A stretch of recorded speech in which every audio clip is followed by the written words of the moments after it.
Well, boys, good to see we got a win under our belt. And even though it took, we took our time about it, it's good to kind of finally get there with that one, and to kind of be able to put that game behind us already. I didn't see the first half. I'll be honest with you.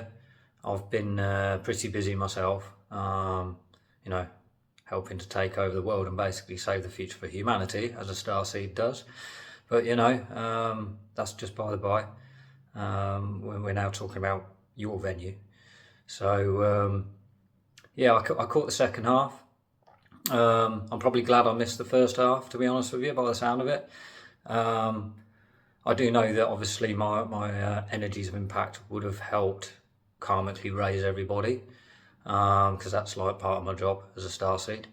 That's linked to Lewis Hamilton and so forth.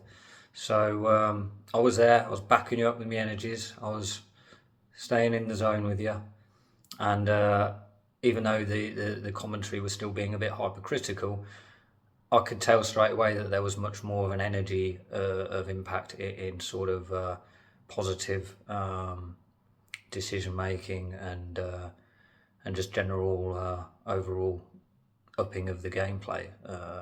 That was the feeling I got from the second half compared to the first, even though I missed the first half. It was good.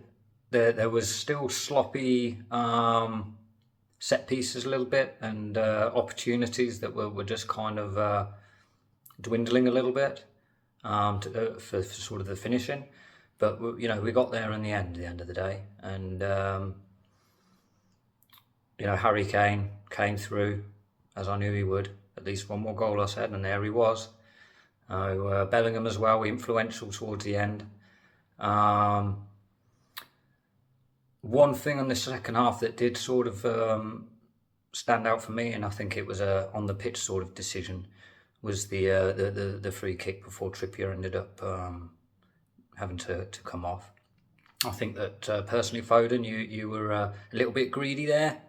That was blatantly a Trippier favourable free kick. It was perfect for him, an in-swinger. So, don't try and do too much. You're already doing loads. Don't try and do too much. I think that also the substitutions took their time. Gareth, you took your time with them. Maybe a little bit too much time.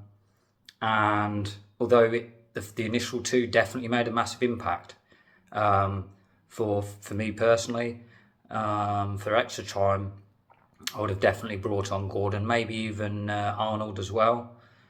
But you need to be utilising Anthony Gordon. You need to be recognised for the player that he is and what he can bring to the table and what England's actually lacking, which is an Anthony Gordon. It is a player that will drive past opposition, that will create opportunities with fast, quick through balls. And that's what we're sort of missing. That's the ingredient that England's currently missing, is that, like I said, that driving force of speed of runs and those influential, impactful through balls that will undeniably create the energy and the opportunities for the future matches to come. So without any more needing to be said regarding being a sort of critic, I suppose, it's good, like I said, it's good to see that we've at last got a win under our belt, and that the performance, yes, there's still loads more improvement to come, but from what I saw of the second half, we had all of the energy there, the opportunities were coming, and even though it was right at the end of extra time, it did feel for me like it was inevitable still that England were still going to get a goal. I was still very much faithful, actually, not just hopeful, faithful that a goal was going to still come our way, even right up to the last minute. So that that's a good positivity of energy that I saw. A lot more positivity of energy.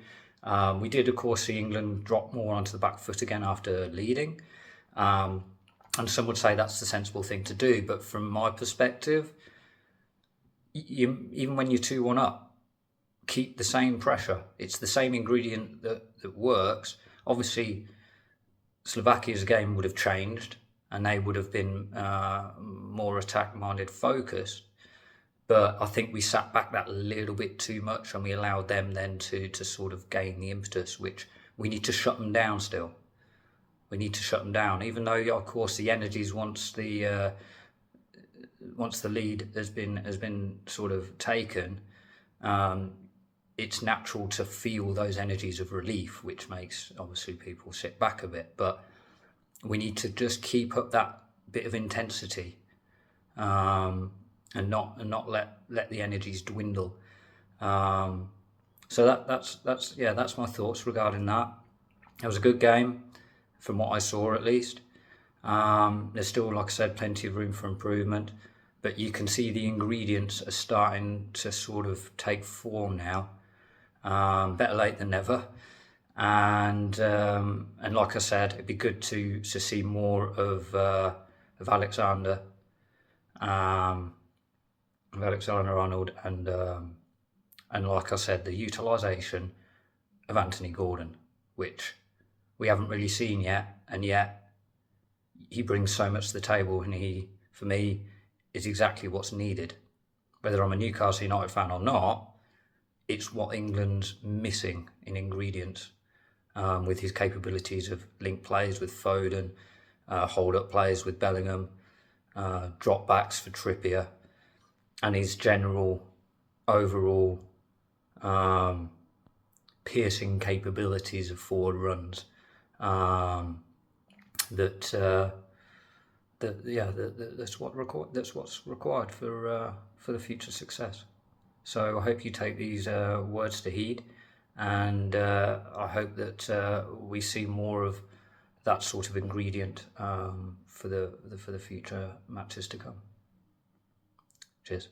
Good luck, guys. I look forward to the next games.